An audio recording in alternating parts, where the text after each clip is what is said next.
यहीं से आपको क्लियर हो रहा है दोनों फोर्सेस इक्वल एंड ऑपोजिट है, there sum is 0, so that means दोनों फोर्सेस क्या हो रही हैं, internal forces gets cancelled.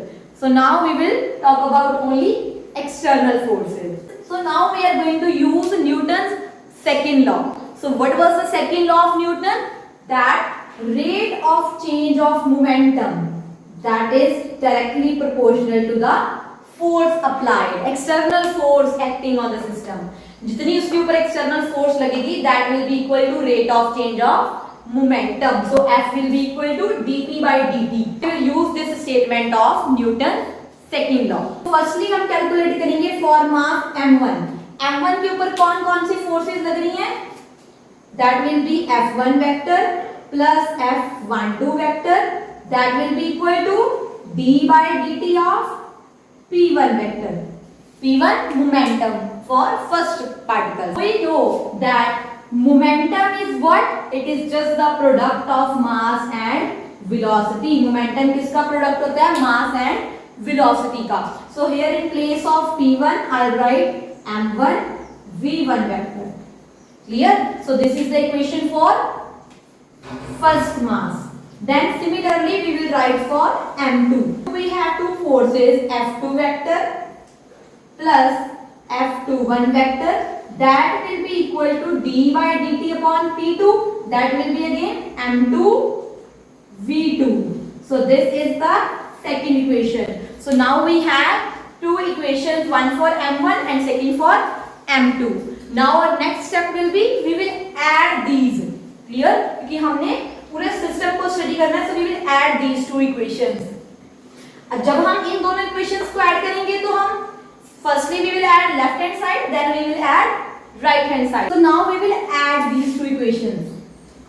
Adding first and second. तो left hand side पे क्या है? F1 vector plus F2 vector plus F12 and F21, and we have done इन दोनों का sum क्या आएगा? 0. So that we will not write. Now on right side we have d by dt of m1 v1 vector plus d by dt. d by dt is common in both, so I take it outside the bracket. So this is the expression we are having. We have done F1 and F2. Both forces are external. So in place of F1 and F2 I'll write F external. And we know जो velocity है that means the rate of change of displacement. तो here we have position vector के लिए r use किया है. तो v को हम क्या पुट कर सकते हैं? d by dt of r. So now this we are going to use d by dt of m1 d by dt of r1 vector plus m2 d by dt of r2 vector. v1 और v2 की value put करी by using this relation. So now as you can see again we have d by dt in both terms. दोनों terms में d by dt है तो we will take it outside the bracket. एक d by dt पहले ही था, again we are taking outside the bracket. तो यहाँ पे क्या आएगा? d square by dt square, उस टर्म का स्क्वायर हो जाएगा. So inside bracket we have m1 r1 vector plus m2 r2 vector. और इस डेरिवेशन को स्टार्ट करने से पहले we have done one formula for the position of center of mass. वो क्या था? m1 r1 plus m2 r2 plus we have something in denominator as well. Denominator में क्या था? m1 plus m2, right? So now our next step will be we will multiply and divide this term with the same value, m1 plus m2. This m1 plus m2 I'll write over here.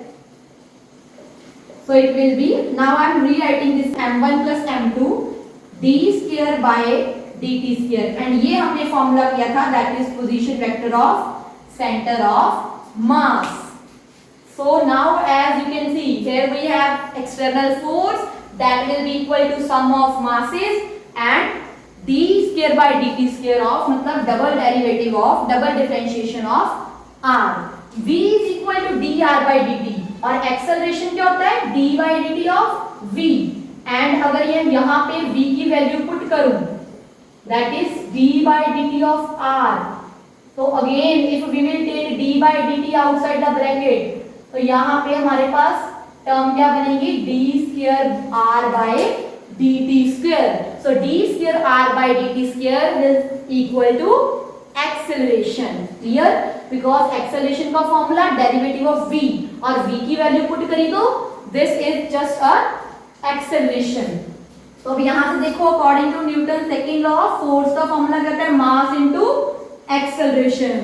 और same formula अब हमारे पास बन गया. This is external force m1 plus m2 is the total mass of the system. d square r by dt square of r position vector of center of mass is the acceleration. Is the final expression of this article. This we will use to calculate the motion of the system of two particles. We know the mass, total mass of the system, and we will apply some external force, then we can calculate its motion, that is acceleration.